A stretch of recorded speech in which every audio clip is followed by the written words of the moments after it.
Have you ever been presented with a bad argument? I'm sure we all have. Though, what makes bad arguments? Why aren't my Fortnite socks the coolest fashion wear? I mean, there must be leprechauns that steal them from the dryer when they go missing, making them worth more than gold, right? No, of course not. Fallacies, and what are they? This is the axons.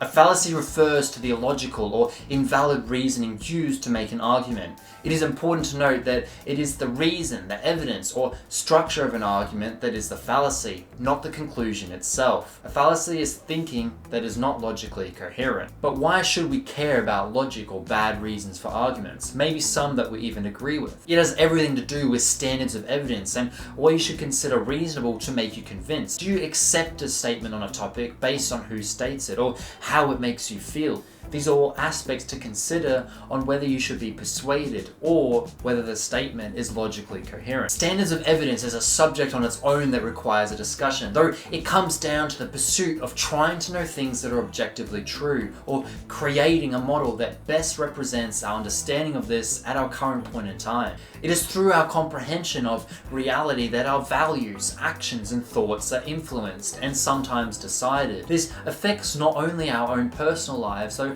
our communities and how we interact with the people around us. This is the importance of why presenting arguments that are logically coherent matters. There is a long list of different fallacies. Though for simplicity, these generally fall into two main categories: formal and informal. Unfortunately, these have nothing to do with attire, but rather whether the fallacy is to do with the structure of the argument, formal, or the content of the argument, informal. Formal fallacies, they may have true premises. Premises are statements, the basic units of arguments, upon the conclusion is based.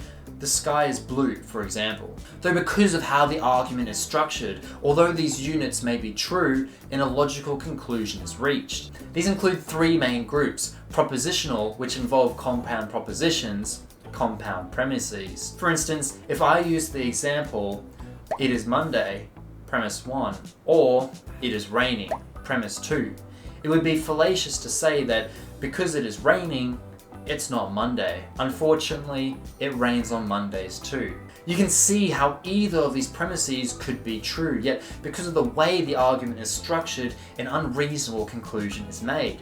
Quantification fallacies, where the quantifiers of the premise are in contradiction to the quantifiers of the conclusion. For example, if I make the statement, all sports cars from 2025 have racing stripes, it doesn't mean that there are any cars from 2025 around yet. Hence, it would be unreasonable to make this conclusion, as well as it being impossible to verify.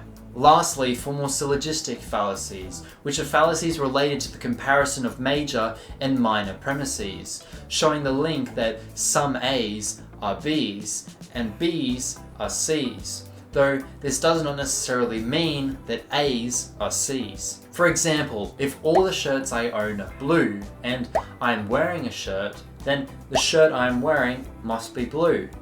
Though I could have borrowed a different coloured shirt from a friend, meaning a mistake was made here in the reasoning, as it assumes I'm wearing a shirt that I own. It should be noted that syllogisms can be used in valid lines of reasoning, though improper use can result in fallacious reasoning. We also have informal fallacies, which follow the logical form but have unsound premises. There are four main categories here. Improper premise, where one proposition is incorrect, our basic unit. Faulty generalisations, where a conclusion of the whole is made from only a few of its instances.